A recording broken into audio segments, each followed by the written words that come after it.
Sore itu kami 3 sekawan sedang mengadakan acara reunian untuk menyambut kedatangan Bagong yang pulang kampung setelah hampir 6 tahun merantau. Namaku Alan, sementara kedua sohibku biasa dipanggil Bagong dan Sipit karena matanya yang mirip orang Cina. Kami dari kecil sudah bersahabat. Selain sama-sama bandel, kami juga punya kebiasaan yang sama, yaitu doyan mabuk. Malam itu Bagong dan Sipit menjemputku di rumah karena motorku lagi diperbaiki. Maka kami berboncengan bertiga. Namanya anak muda, reunian kali ini juga kami berencana pesta miras. Kami memilih salah satu kafe untuk tempat acara dan minum sepuasnya sampai nyadar. Setelah selesai acara, kami kembali berboncengan. Aku yang nyetir. Awalnya aku masih kontrol meskipun dalam keadaan mabuk. Hingga akhirnya motor yang membawa kami selip, lalu oleng dan menabrak pohon tua di pinggir jalan. Entah apa yang terjadi karena waktu itu aku pingsan. Tahu-tahu aku sudah berada di sebuah rumah sakit dengan balutan di kepala. Bagong dan Sipit, mereka berdua kemana? Aku sendiri kurang tahu, karena setiap kali aku mau mengangkat kepala, rasa pening mendarahku. Kamar tempatku dirawat terdapat 4 ranjang pasien, termasuk yang aku pakai, yang 1 kosong, sementara 3 lainnya terisi. Tiap ranjang hanya dipisahkan korden berukuran sekitaran 2 meteran. Jadi aku tidak pernah tahu dan mengenal siapa pasien di sebelahku. Yang aku dengar cuma suaranya seperti orang mendengkur. Penerangan di kamar pasien itu kurang begitu terang, tidak seperti kamar-kamar di rumah sakit pada umumnya. Kriet, terdengar suara pintu berdesit. Aku palingkan muka melihat siapa yang datang. Ternyata seorang suster cantik. Kuperhatikan suster itu menuju ke salah satu pasien paling pojok. Entah apa yang dilakukannya, karena pandanganku terhalang korden. Tak lama kemudian suster itu keluar kamar dan beberapa menit kemudian kembali lagi dengan orang suster lainnya, sembari membawa keranda mayat. Jantungku berdesir hebat. Aku ketakutan, ngeri karena baru kali ini aku melihat orang meninggal di rumah sakit. Ditambah lagi sekamar denganku. Suster tersebut membawa mayat pasien itu keluar. Sekujur badannya ditutupi kain penutup mayat. Hanya kepalanya saja yang dibiarkan terbuka. Aku terus memperhatikan saat mayat pasien itu didorong tepat di depanku. Tiba-tiba mayat itu seperti membuka matanya dan melotot ke arahku. Aku kaget bukan kepalang, ketakutan menghimpitku. Aku kucek-kucek kedua mata, berharap itu hanya sekedar halusinasi, mengingat aku masih dalam keadaan mabuk. Syukurlah begitu kulihat lagi, mayat itu ternyata masih dalam keadaan posisi semula dan tak pernah menengok ke arahku. Suster, kemana kedua temanku? Dan apa nama rumah sakit ini? Sudah berapa lama saya ada di tempat ini, suster? Buru-buru aku memberondong dengan beberapa pertanyaan sekaligus menanyakan keberadaan Bagong dan Sipit sebelum suster-suster itu pergi meninggalkan kamar. Mereka ada di kamar lain. Kalian sudah semalaman berada di sini. Kamu jangan coba-coba keluar dari kamar karena kondisimu masih belum membaik, jawab suster pertama dengan mimik muka sedingin es. Aku manggut-manggut tanda mengerti. Karena suntuk dan bosan terus-terusan berbaring, akhirnya aku berusaha beranjak dari ranjang dengan menahan rasa sakit yang luar biasa. Penasaran, aku menyibak korden pasien sebelah. Keadaan pasien itu sungguh mengenaskan.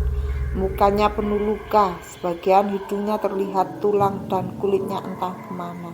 Mungkin mencium aspal saat kecelakaan. Sementara cairan infusnya juga bercampur darah. Apa dia koma? Pikirku saat itu. Kenapa dengan wajahmu, Bung?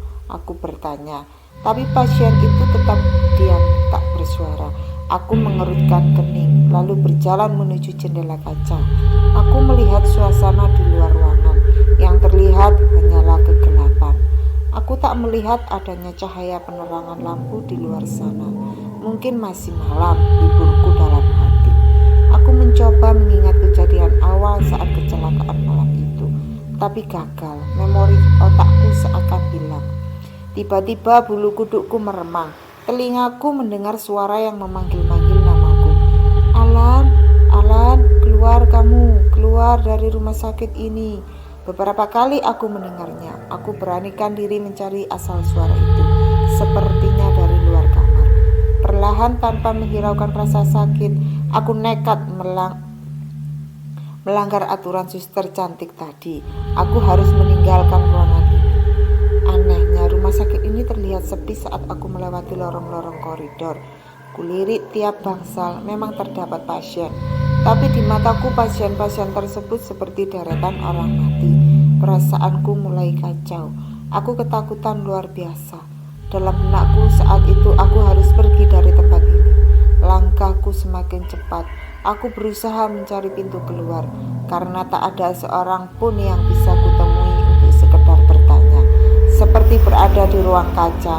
Aku sama sekali tidak menemukan pintu yang kumaksud.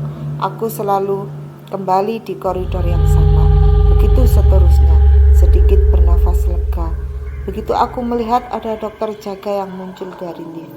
Aku yakin dia dokter dari seragam yang dikenakannya. Dengan tertatih aku menghampiri sang dokter. Dok, maaf, pintu keluar sebelah mana ya? Tanyaku memberanikan diri. Dokter hanya itu diam, tanpa sedikit pun menengok ke arahku. Dok, sepaku sekali lagi. Mungkin saja tadi dia gak mendengar. Beruntung kali ini dokter itu mendengarnya. Lalu pelan-pelan ia menoleh ke arahku.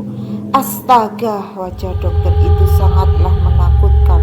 Kulitnya terkelupas seperti terbakar. Biji bola matanya yang kanan keluar dari kelopaknya. Kepalanya mengeluarkan darah serta nanah yang baunya anyir dan amis.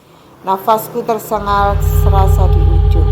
Jantungku berdegup kencang. Teringat dingin pun menetes. Tanpa sadar aku berteriak lalu lari sekuat tenaga. Entah kemana aku menuju. Saat tiba di ujung koridor, pemandangan mengerikan kembali terjadi. Suster cantik yang ada di kamarku tadi kini berubah menjadi perempuan menakutkan. Rambutnya tergerai panjang hingga sebatas punggung. Separuh wajahnya membusuk. Baju yang dikenakannya bukan lagi baju seragam suster, tapi sudah menjadi kain putih lusuh yang penuh darah, dan kakinya tak menapak ke lantai. Kepalaku semakin pening, darahku seakan berhenti. Sendi-sendi tulangku kaku tak dapat digerakkan karena dari bawah selangkanganku. Terlihat suster lain yang sedang ngesot sambil tangannya bergelayut di antara kedua pahaku. Sementara dari sudut koridor lain, keranda mayat melaju sendiri tanpa didorong oleh siapapun. Aku berteriak histeris, aku kalap, aku betul-betul ketakutan luar biasa hingga aku tak sadarkan diri. Entah berapa lama aku pingsan. Ketika sadar, aku tak lagi berada di rumah sakit, melainkan di areal pemakaman umum yang terkenal keangkerannya. Bagong dan Sipit masih tergeletak pingsan di sampingku. Tubuh mereka penuh dengan luka. Motor yang kami pakai ringsek tepat di bawah pohon tua. Berarti aku ngebawa motor itu masuk ke sebuah makam lalu menabrak pohon. Mungkinkah mereka juga mengalami hal yang sama dengan yang tadi aku alami? Lalu sudah berapa hari aku tak sadarkan diri? Aku pun tak tahu. Setelah mereka sadar, akhirnya kami pun bercerita. Bagong dan Sipit ternyata juga sempat singgah di rumah sakit itu dan mengalami kejadian yang sama seperti yang aku alami. Sampai saat ini rumah sakit itu masih menjadi sebuah misteri bagi kami. Bisa jadi itu adalah rumah sakit gaib.